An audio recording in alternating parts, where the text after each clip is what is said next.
बेचैन पहली बार हमने राज ये जाना, मोहब्बत में कोई आशिक क्यों बन जाता है दीवाना।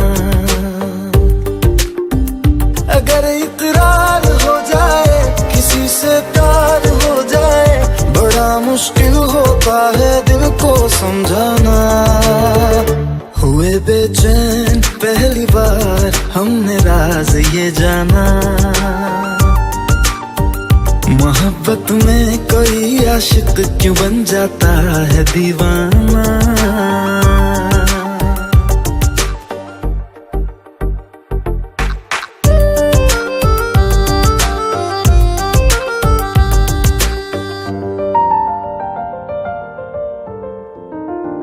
तस्वर के हंसी लम्हे तेरा एहसास करते हैं, तेरा जब जिक्र आता है तो मिलने को तड़पते हैं।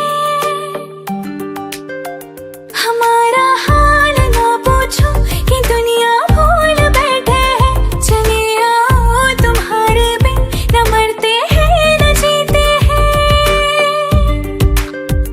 सुनो अच्छा नहीं होता किसी को ऐसे तड़पाना,